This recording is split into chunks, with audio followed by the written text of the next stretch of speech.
if cos x equals p. What is cos? K. If you write your SOHCAHTOA down, SOHCAHTOA.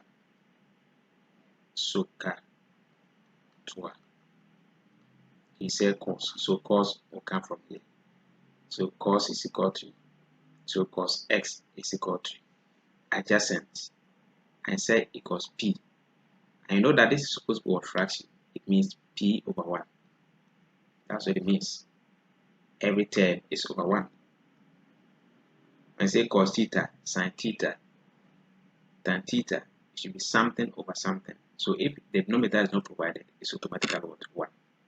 Have you gotten the secret? It's an identity. So you must know that.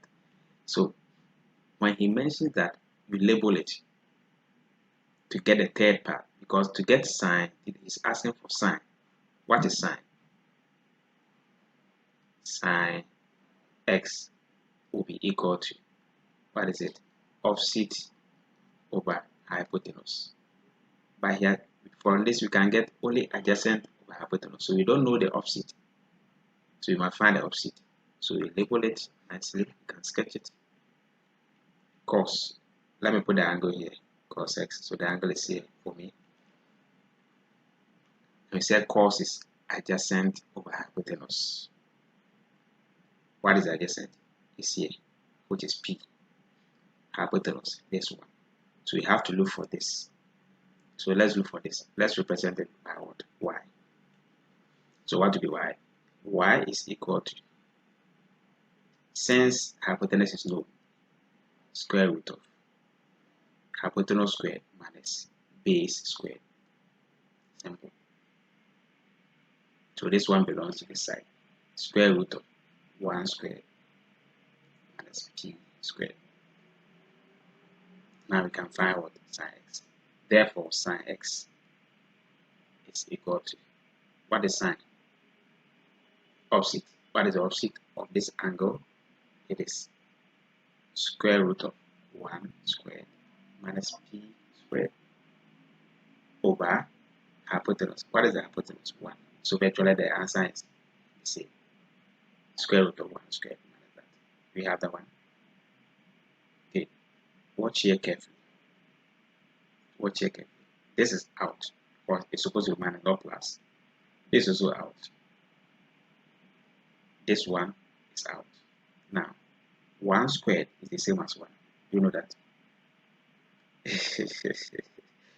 1 squared is the same as 1. So this is the correct answer. If I put 1 and I leave it, if I square it, if I cube it, whatever, it remains 1. So that becomes the answer. Are you okay? So there are some identities you must have an idea of them. Question 2 says, if tan theta is equal to that, where 0 degrees less than theta less than, that means the answer must fall between 0 and, so it should be 1 up to 89 degrees. That's what it means. Set notation. Watch where number system you get it. That's why I did that. Find correct one decimal place, the value of theta. He wants the angle. So tan theta equals 0.73 what?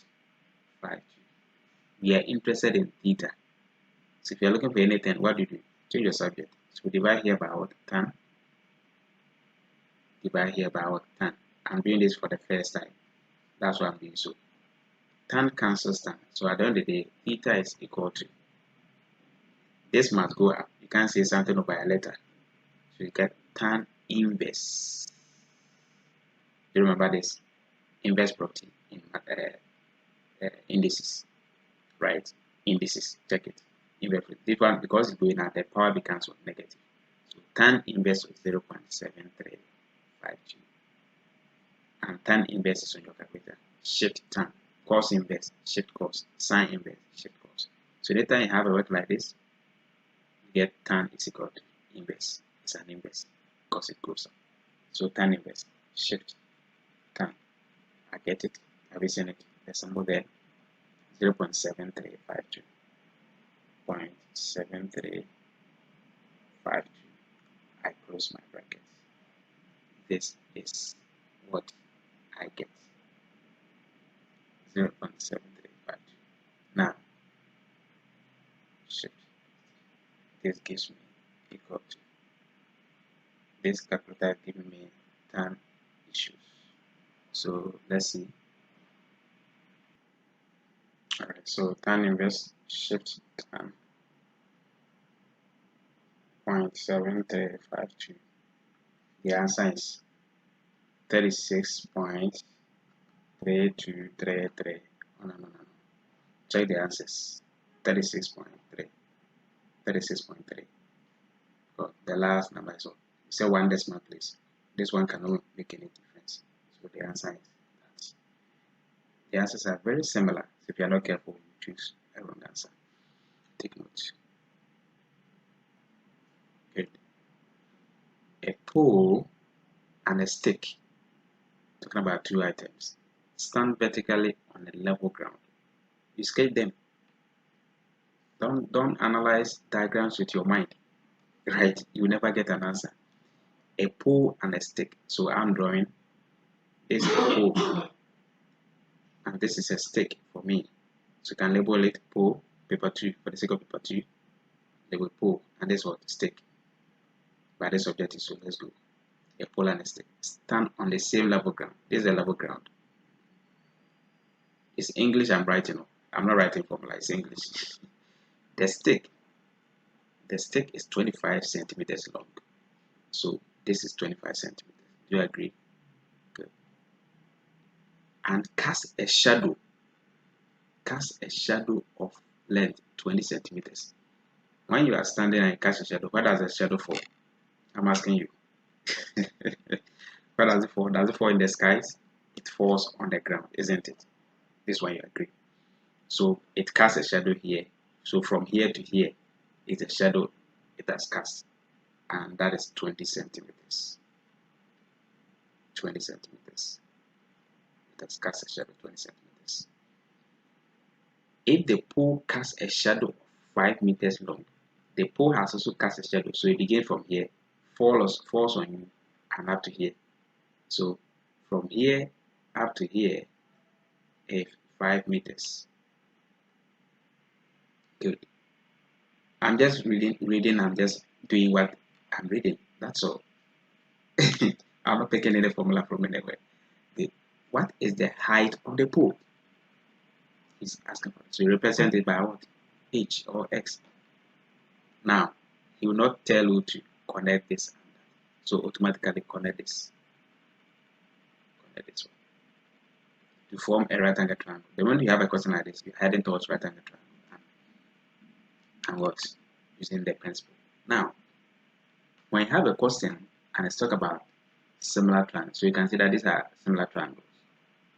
The bigger one, that's what made by the pole, and the smaller one made by the what? The stick. Having the same direction, so it means it's positive. So you can see that base is given. So I'm picking the bigger one as my image and the smaller one as my what? Object. Do you agree with me? So let's go.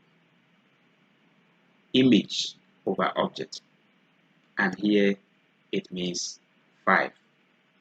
This is 5 meters and this is 20 centimeters. Take note. So image over object must be equal to image over object. Which side are we looking for? This is the image here. So H over this is 25 centimeters. Take note that this one is in meters, the rest are in centimeters. So you compare this one to what? Centimeters.